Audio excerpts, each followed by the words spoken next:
Un modo de producción que instrumentaliza la ciencia a la industria de la guerra y la obsolescencia programada, que causa daños irreparables al medio ambiente, que enajena, oprime y mercantiliza la condición humana, hoy en día, más que en el siglo XIX y más que en cualquier otro momento de la historia humana, la oposición al capitalismo debe ser frontal, y el rechazo al capitalismo supone el rechazo a un sistema fundamentado en la explotación del hombre por el hombre, ya sea la explotación de la clase obrera en el marco de la lucha de clases, la explotación y el saqueo de países y continentes enteros en las nefastas dinámicas del colonialismo y actualmente del neocolonialismo. Hoy en día el rechazo al capitalismo supone no una mera postura ideológica, un capricho político, sino un rechazo a un sistema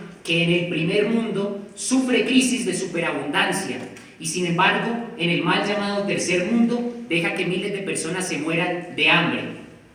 El rechazo y la oposición al capitalismo hoy en día implica la defensa del futuro de la humanidad ante la amenaza de un imperio de la racionalidad instrumental y de la técnica deshumanizada. Frente a la miseria y la pobreza que se derivan de la plusvalía, ante las guerras y la contaminación que son consecuencias nefastas de la superproducción, la crisis de superproducción es la gran predicción que hace Marx sobre el modo de producción capitalista. Resulta fundamental hoy en día volver a los planteamientos de Marx y sobre todo asumiendo una conciencia de periferia, de territorio que ha sufrido la barbarie del imperialismo, que ha tenido que lidiar con la imposición de diversas dictaduras, un territorio, un continente cuya pobreza, como lo muestra la teoría de la dependencia, es causa de las dinámicas del capitalismo global, del neoliberalismo. Es fundamental exigir una lectura de Marx desde Latinoamérica y sobre todo, dadas las circunstancias políticas, sociales y económicas de nuestro país en la actualidad, hay una urgencia para interpretar a Marx desde Colombia. Es con esta disposición que me propongo a dividir la presente exposición en dos partes. En la primera parte voy a tratar de manera muy breve y sucinta de dar cuenta de algunos de los planteamientos principales del pensamiento de Marx en la filosofía, la economía, la política y la historia. Para, en la segunda parte de la exposición, señalar la vigencia de estos planteamientos hoy en día, marcar sus retos y sobre todo enfatizar en la importancia de magnificar las posibilidades del pensamiento de Marx, llevando su método a nuevos horizontes epistemológicos, retomar el intento de Herbert Marcuse, de la primera generación de la Escuela de Frankfurt, de tratar de articular el materialismo histórico con el psicoanálisis, tratar de articular el materialismo histórico a manera de diálogo con el existencialismo, de manera que se dé cuenta de la complejidad de las sociedades humanas sin caer en el reduccionismo del materialismo. La última porción de esta exposición lidiará con algunas de las revoluciones que se llevaron a cabo en el siglo XX y mi propósito es abrir un espacio de reflexión acerca de las moralejas históricas que podemos extraer de estas experiencias, particularmente la experiencia soviética, para replantear la manera en la que podemos proponer hoy en día para Colombia la lucha revolucionaria, la praxis práctico-crítica propia del marxismo. En ese orden de ideas, comenzando por una breve y sucinta exposición del pensamiento de Marx, quiero comenzar definiendo el materialismo y para ello, el materialismo como lo concibe el joven Marx, voy a remitirme a un texto que publica Engels en 1888 y que se titula Ludwig Feuerbach y el fin de la filosofía clásica alemana. Este texto es importante porque Engels define el materialismo en oposición al idealismo hegeliano a partir de un problema filosófico de fondo, y es la relación entre espíritu y naturaleza, idea y materia. Recordemos que en el siglo XIX el máximo exponente del idealismo, Hegel propone que hay un espíritu absoluto. Cabe resaltar que este espíritu no tiene nada que ver con la religión. El espíritu para Hegel representa la cultura, la filosofía, la ciencia. Este espíritu, el arte, este espíritu es anterior a la naturaleza, de manera que la idea precede a la materia. Y este espíritu absoluto se objetiva y exterioriza en el proceso dialéctico de la historia, buscando autoconocerse. Para los materialistas, sin embargo, el espíritu no es anterior a la naturaleza. La idea no precede a la materia. El espíritu es consecuencia de la naturaleza y la idea es producto de la materialidad del cerebro. Sin embargo, no contento con el materialismo que hasta entonces imperaba y cuyo máximo representante es Feuerbach, en la primavera de 1845, estando en Bruselas, Marx escribe las 11 tesis sobre Feuerbach. Así que voy a tomar algunas de las tesis principales para tratar de hacer una síntesis del materialismo que podemos construir a partir de la crítica que hace Marx a Ludwig Feuerbach. En la primera tesis sobre Feuerbach, Marx afirma que el defecto fundamental de todo el materialismo anterior, incluido el de Feuerbach, es que ve las cosas, la realidad y la sensoriedad humana bajo la forma de objeto o de contemplación, y no como actividad sensorial humana, no como práctica, no de un modo subjetivo. En la segunda tesis, Marx afirma que el problema de si al pensamiento humano se le puede dar una objetividad o una verdad no es un problema teórico, sino práctico.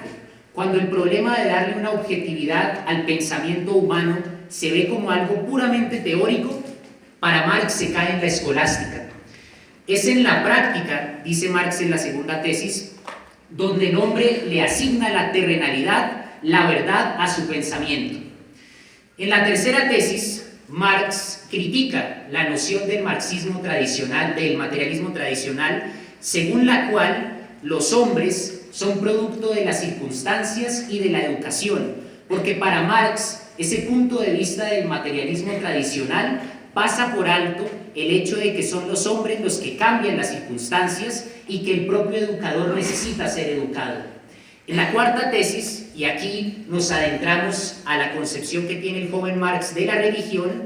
Marx critica el quehacer de Ludwig Feuerbach, que en la esencia del cristianismo critica la religión y la identifica como la causa de la autoenajenación. Entonces, para Feuerbach, en la esencia del cristianismo, la religión hace que el mundo del ser humano se divida en dos, un mundo imaginario y un mundo real. Pero dice Marx, una vez se ha hecho ese diagnóstico de la autoenajenación que produce la religión, falta hacer lo más importante. ¿Y qué es lo más importante para Marx? La praxis práctico-crítica. ¿De qué se trata esta praxis práctico-crítica?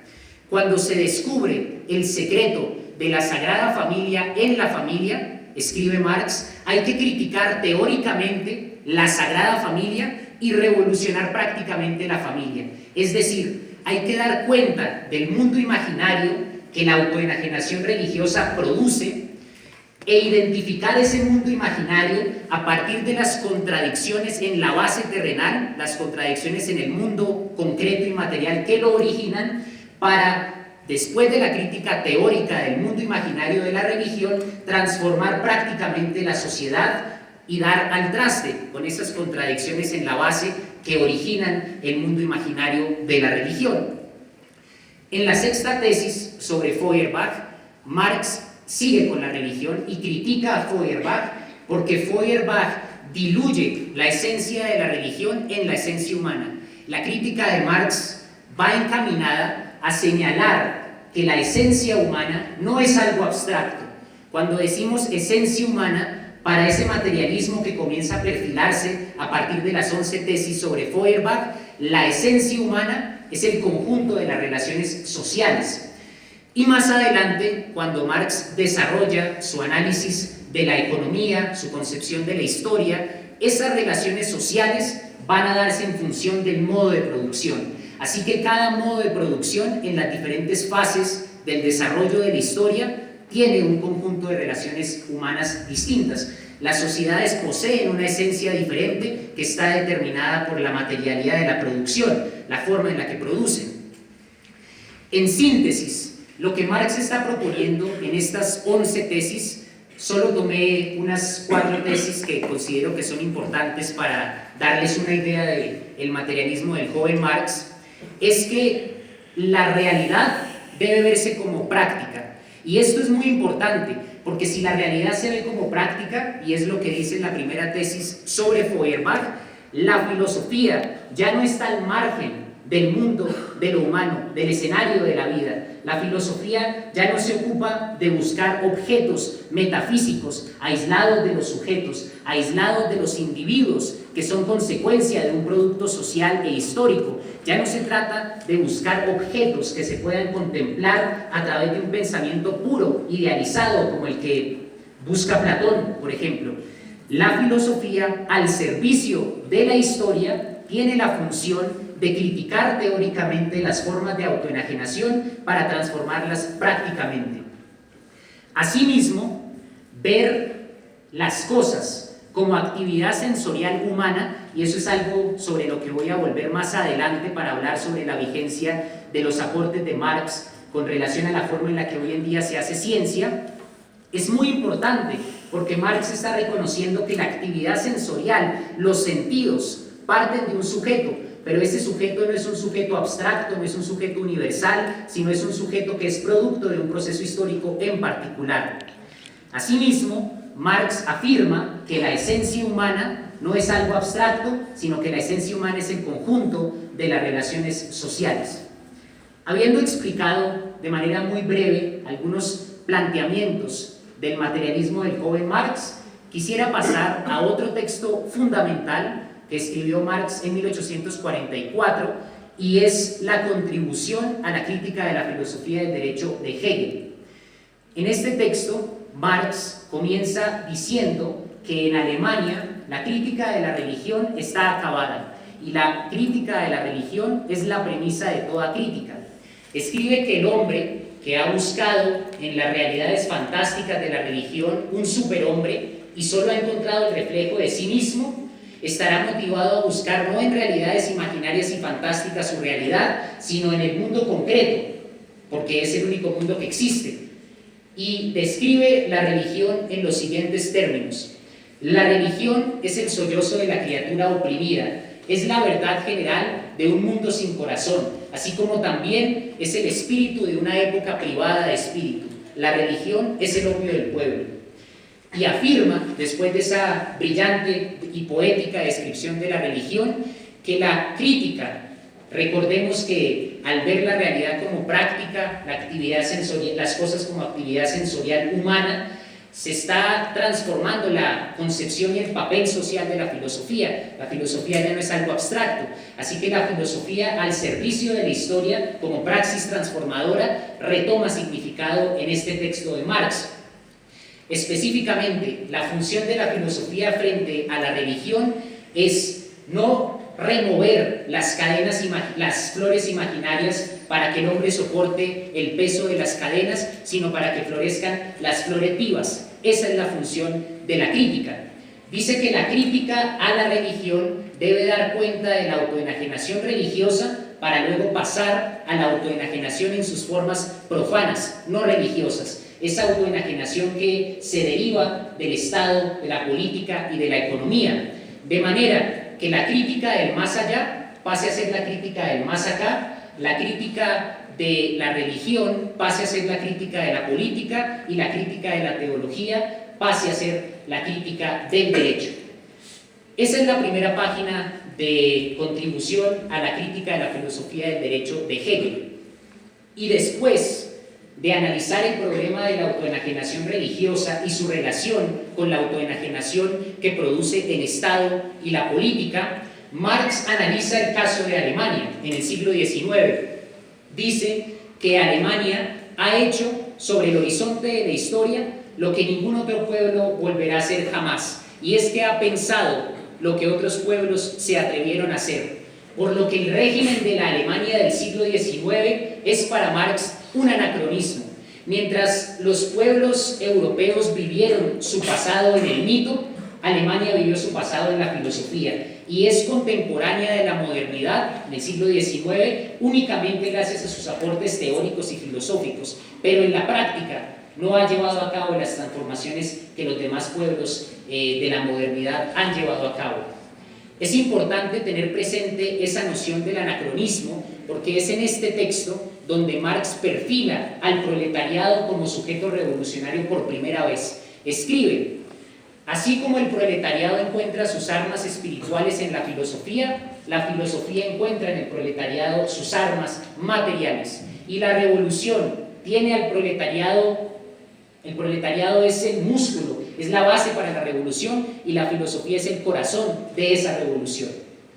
Habiendo expuesto algunas de las tesis y habiéndoles hablado un poco, porque por cuestiones de tiempo no me puedo extender mucho en el pensamiento de Marx, acerca de la crítica a la filosofía del derecho de Hegel, que constituye, creo yo, al menos en forma de resumen, una aproximación a los planteamientos filosóficos del joven Marx, quiero pasar ahora a sus aportes a la economía. Y para ello quiero citar la ideología alemana que escribió con Engels. En la ideología alemana, Marx y Engels preguntan: ¿de qué manera podemos distinguir al hombre de los animales? Hay muchas formas, la religión, el lenguaje, pero para Marx y Engels la manera de distinguir al hombre de los animales está en el hecho de que el hombre es la única criatura que puede crear su realidad a través de la manipulación de la materia, del trabajo. Por lo tanto, afirma que lo que los hombres muestran en el trabajo, en la materialidad de su producción, así son. Lo que los hombres son, lo muestran en el trabajo. Así que se establece por primera vez esa compleja y quizás cuestionable relación entre el modo de producción, la estructura social y la esencia misma de un grupo humano. En los manuscritos de 1844, el joven Marx postula conceptos tan relevantes hoy en día como el trabajo enajenado, analiza la plusvalía y más adelante, cuando con Engels escribe en 1848 el Manifiesto Comunista, se perfila su predicción sobre las crisis de superproducción.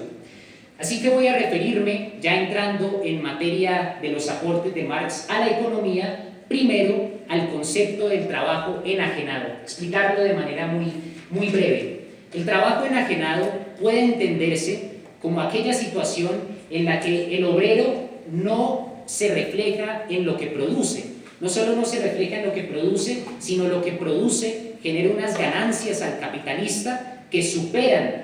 y esto es un abismo bastante injusto que se mantiene en todas las sociedades capitalistas hoy en día, que superan el salario que recibe el obrero. La diferencia entre el salario que recibe el obrero por producir una mercancía y las ganancias que obtiene el burgués cuando esa mercancía se comercializa se conoce como plusvalía. La plusvalía, esa diferencia entre salario y riquezas que obtiene el burgués,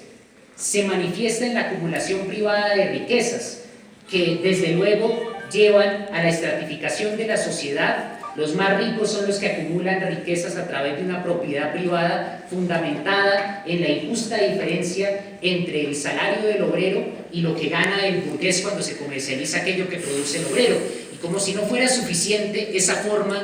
de explotación injusta a partir de la plusvalía, el obrero también está alienado, enajenado, deshumanizado, su existencia se mercantiliza.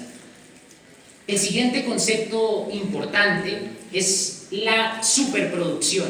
Para Marx y Engels, en el Manifiesto Comunista, los sistemas de producción capitalistas que fueron posibles gracias a la circunnavegación de África y a la explotación de materias primas de América, fue lo que permitió pasar de la manufactura a la industria.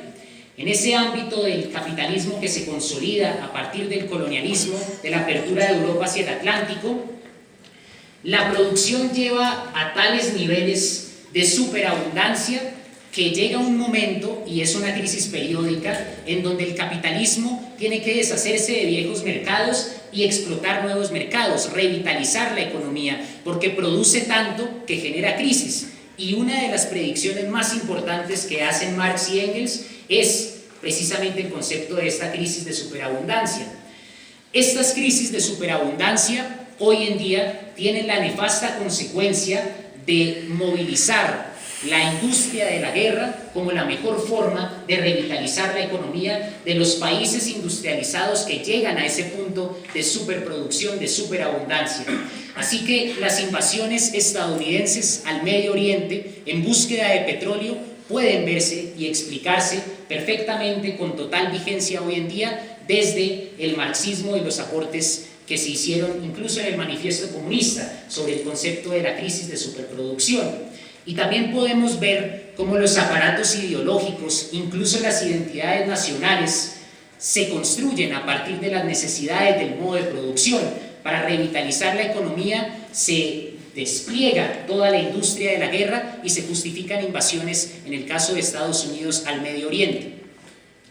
Habiendo explicado algunas cuestiones relacionadas a los aportes que hace Marx a la economía, quisiera ahora hablar acerca de la concepción de Marx sobre la historia. Cuando les dije que en la sexta tesis sobre Feuerbach se afirma que la esencia humana no es algo abstracto, sino es el conjunto de relaciones sociales, Marx posteriormente va a ver estas relaciones sociales en función de la materialidad de la producción. Así que el Renacimiento, la Ilustración y todos los demás procesos políticos, filosóficos, culturales de la modernidad se ven desde el marxismo a partir del cambio en el modo de producción feudal y su transición al modo de producción capitalista. Se establece, por lo tanto, el esquema base-superestructura, entendiendo por superestructura el conjunto de relaciones sociales, valores, tradiciones, creencias, concepciones del hombre que determinan el ser y la identidad de un grupo social. Todo eso en el marxismo, es decir, en el manifiesto comunista, en el Capital, en textos posteriores, se van a ver en función de la materialidad de la producción. Cuando se pasa de la materialidad de la producción en el feudalismo a la materialidad de la producción en el capitalismo, el Renacimiento, la Ilustración y la modernidad son consecuencia de ese cambio, de la manufactura a la industria, y también pueden verse en función de la necesidad de la clase dominante en cada etapa del desarrollo histórico de determinar su identidad, de consolidar su ser como clase dominante. Cada etapa del desarrollo humano de la historia produce una estructura de clases diferente. Esa estructura de clases se da en función a una relación social, a los medios de producción. Cada vez que analizamos diferentes épocas en la historia de la humanidad, sea la antigua Roma, la Europa del feudalismo o incluso algún país europeo en la actualidad,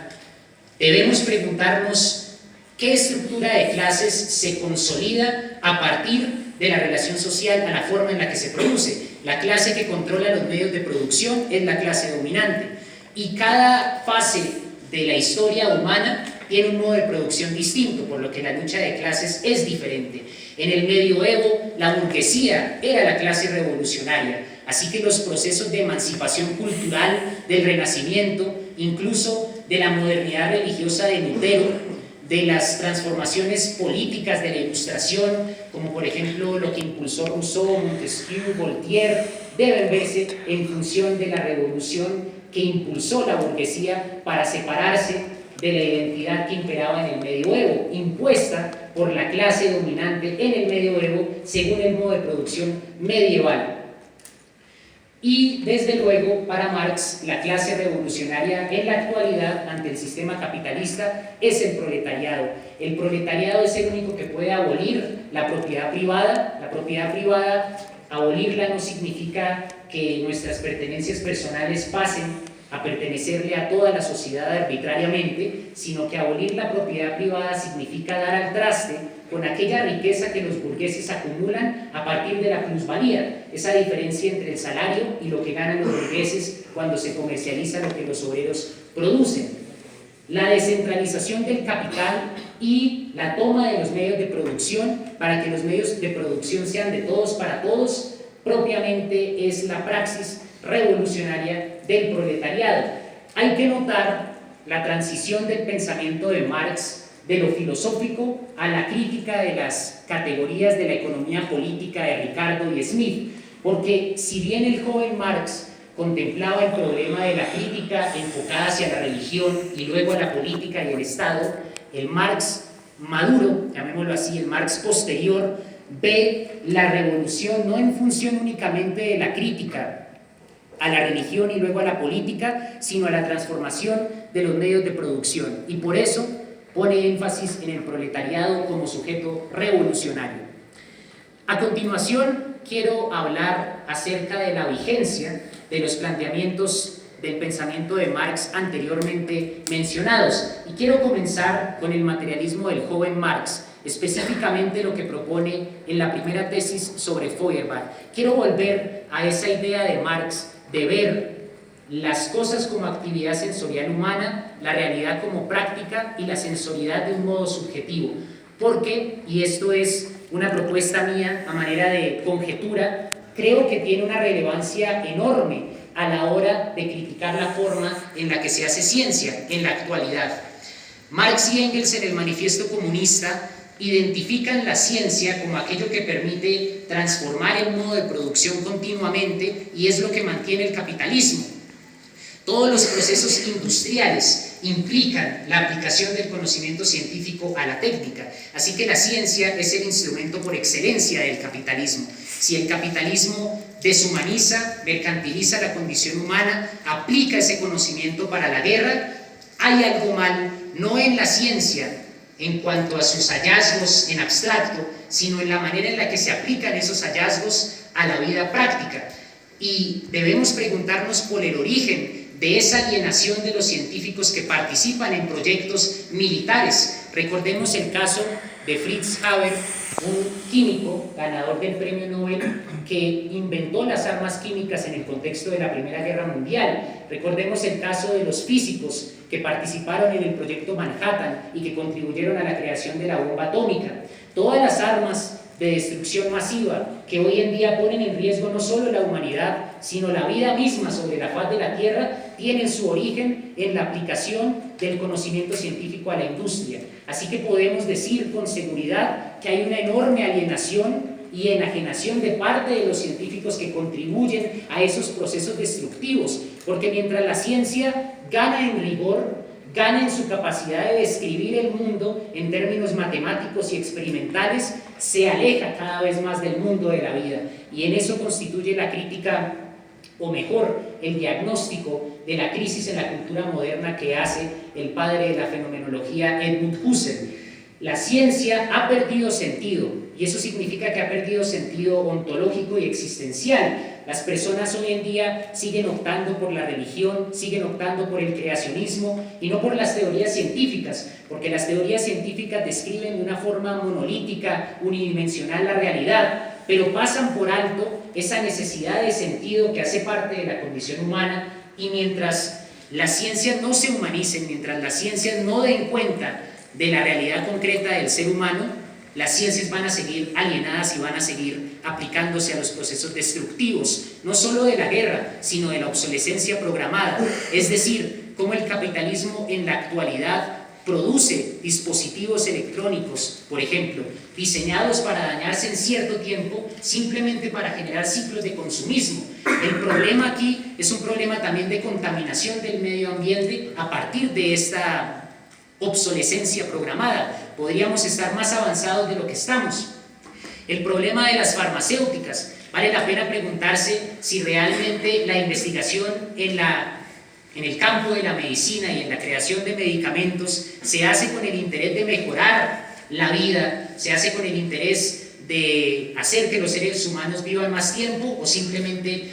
el desarrollo de las investigaciones en medicina y su aplicación en las farmacéuticas se rige por la lógica del mercado y por el interés de vender. Porque si es por el interés de vender, entonces el desarrollo y el progreso está en función de ganar capital, de acumular riquezas, y no de un progreso de la humanidad. Hay que cuestionar esa idea de progreso, no solo en el ámbito científico, sino en el ámbito de las riquezas de las sociedades. El capitalismo se fundamenta en el saqueo, en la explotación del tercer mundo, y no solo desde sus orígenes. Si Europa no hubiese colonizado América, si no hubiese esclavizado grandes partes de África, no hubiera tenido los recursos necesarios para salir del modo de producción feudal y permitir el milagro, entre comillas, de la revolución industrial. Así que ese proceso tecnológico y la consolidación misma del capitalismo se da en la función del saqueo y de la explotación a nivel de continentes. Así que el marxismo también nos sirve para mostrar la falacia de ese discurso que idolatra el progreso como si el progreso se diera a partir de la aplicación pacífica de la ciencia, sin tener en cuenta toda la opresión y las dinámicas de enajenación que permiten ese progreso. Hoy en día, en la dinámica del neocolonialismo, del neoliberalismo, sigue habiendo esa explotación necesaria para financiar la riqueza del primer mundo. Así que esa idea de Marx de ver las cosas como actividad sensorial humana implica hacerle recordar a los científicos que el conocimiento parte de un sujeto y que el sujeto nunca debe verse en abstracto, sino que ese sujeto es el producto de un proceso histórico particular. Una última anotación por cuestiones de tiempo que me gustaría hacer, es un tema muy amplio y espero podamos generar una buena discusión ahorita en el espacio de participación, es con respecto a las moralejas históricas de los procesos revolucionarios que se llevaron a cabo en el siglo XX. ¿Qué pasó con la Unión Soviética? Realmente en la Unión Soviética no se puede hablar, especialmente bajo el régimen de Stalin, de llevar las ideas de Marx a la práctica de forma exitosa, porque en la Unión Soviética el control de los medios de producción no lo tenían los obreros, lo tenía el Estado, así que es más exacto definirlo como un capitalismo de Estado. En la Unión Soviética no se descentralizó el capital, en la Unión Soviética los medios de producción no se colectivizaron, así que seguir diciendo que la Unión Soviética es un comunismo implica manchar el nombre de Marx con todos los crímenes que se cometieron bajo el régimen de Stalin, los gulags, los asesinatos selectivos. El mismo Trotsky fue asesinado cuando se exilió en México. Así que no podemos seguir asociando el marxismo a esas vertientes más radicales y dogmáticas del marxismo-leninismo o incluso del maoísmo, porque en la práctica estos intentos de llevar el marxismo al mundo real, a las sociedades, degeneraron en la divinización de sujetos que participaron en las revoluciones. La divinización de Lenin, la divinización de Stalin y de Mao es algo que debemos combatir hoy en día y que debemos reflexionar para replantear la lucha y el quehacer del marxismo en el siglo XXI. Émile Cioran, en Breviario de Podredumbre, comienza con la genealogía del fanatismo. Y en la genealogía del fanatismo, Émile Cioran dice que las ideas deberían ser neutras, pero los hombres proyectan sus llamas y su demencia para convertirlas en creencias, y afirma que lo que buscaba Diógenes con su linterna era un hombre indiferente. Cuando el hombre pierde su cualidad de indiferencia, se vuelve un asesino, pero cuando convierte sus ideas en dioses, las consecuencias son incalculables. Así que la reflexión, la moraleja más importante que podemos extraer de esas experiencias históricas es que el marxismo, como lo postuló Marx, nunca debe degenerar en el fanatismo, nunca debe degenerar en la legitimización de la violencia. Y la legitimidad de la violencia es un problema muy relevante para nosotros en nuestro país. Estamos en un país en donde 5.000 integrantes de la Unión Patriótica fueron asesinados por los paramilitares y el ejército, en donde durante los 8 años del terror uribista se cometieron más de 3.000 falsos positivos. Estamos en un país en donde los líderes sociales están siendo asesinados indiscriminadamente por los grupos paramilitares. Así que esa idea del marxismo-leninismo, de plantear la toma del poder por la vía armada, debe ser cuestionada hoy en día para crear un marxismo como lo quería Marx, que en el fondo sea una defensa férrea e inquebrantable de la vida, de la dignidad del hombre, de los derechos humanos. Y por eso, incluso si el fascismo sigue con sus herramientas de opresión y de terror y de violencia, los revolucionarios deben mantener la superioridad moral y evitar la confrontación, la vía armada, que la experiencia histórica ha mostrado que degenera en los gulags soviéticos, degenera en los regímenes de Mao o de Pol Pot. Así que la esperanza es de crear un marxismo que sea pacífico, que idee estrategias nuevas para combatir la violencia, que no degeneren en el uso de la violencia contra los fascistas. Pensaría yo que esa es la moraleja más importante. Con eso termino la exposición. Muchas gracias.